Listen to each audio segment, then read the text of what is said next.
Hey guys, it's Nitin here with the Ultimate ebook creator again, and in the previous videos I showed you step by step how easy it is to create ebooks for the Amazon Kindle. Now in this video I'm going to introduce you to a second powerful tool that comes complete with the Ultimate ebook creator. Now there's no point having an ebook creator if you don't have content, right? So you need to be able to organize and quickly access content.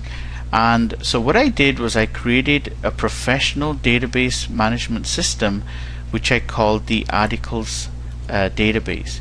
Okay, so that tool you can access from the Ultimate ebook creators tools menu, and then you click on the articles database link here.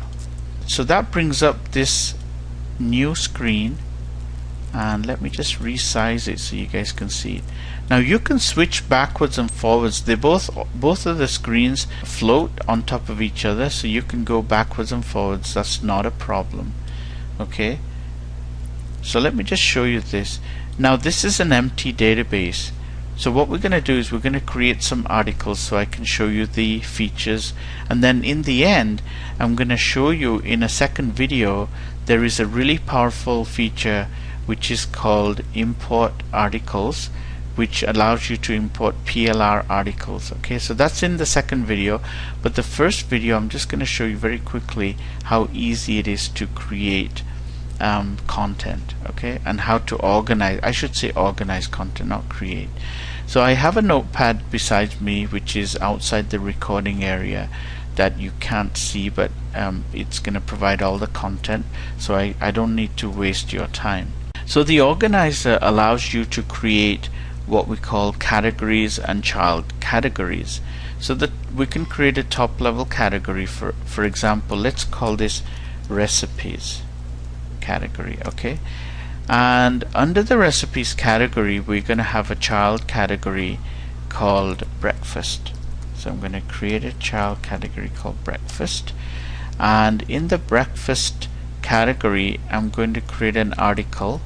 So this is the article section. You just right click and you say add article, and I'm just going to call it something like general info.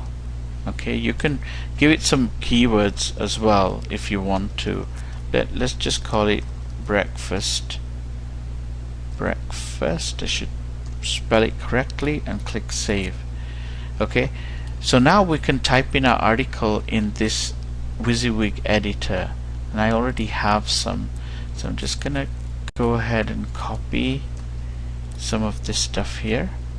Okay, so that's the article selected and pasted in, and sometimes we might even want to save an image. So let's click on the image icon. I thought I had a really nice, oh there, this one here. It's kind of breakfasty, so let's pick that. So here you go, we've got an article, we've got an image going on here, and if you click back out here it even tells you the number of the word count, I should say, in this article. So sometimes that's really important where you're looking for an article and you're only looking for, say, 200 words or whatever, so you can search by this, and I'll show you the search feature in a second. So let's add our first recipe, and we're going to add a recipe called perfect scrambled eggs. So we're gonna put breakfast here. Now in the article section I'm just gonna go ahead and take my content and paste it in here. So that's my second recipe, and what I'm gonna do is I'm gonna insert an image. So right click, insert image, and I'm gonna insert the same thing because it's scrambled eggs. Okay, now what you can do is you can take this and you can change the font.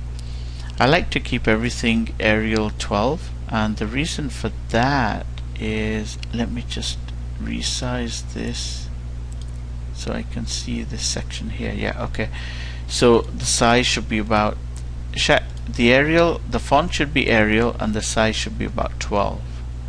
Okay, and you can also color the sections by clicking on this and selecting a maroon or something like that, and then we can even put in some bullet points. Okay, so we can format this nicely, and let's head this section as preparation and also make it look consistent. Okay, so now that we have general info, we have the scrambled eggs, and we'll enter one more recipe, add article, we'll call it the mushrooms, and you can add more if you want here. Okay, so here's our grilled mushrooms, and we'll add some text. So here's the article, and then you can go ahead and you can format this, you know, as you like. You know, we can say Arial 12 or something like that, and you can keep that going, and you can add as many as you want. So here I'm going to add a child category called main meals, right? And as you can see, we're building up our articles in our database, and this is actually, all this stuff is in a real database. It's not on the file system, it's actually in a SQL database that is part of this product. So that's basically it. Now I have a few really neat features that I want to show you, and those are, I'm going to show you that in the next video, because this video is getting a little bit long. So in the next video I'm going to show you some of the security features of this. Okay, so we'll see you in the next video.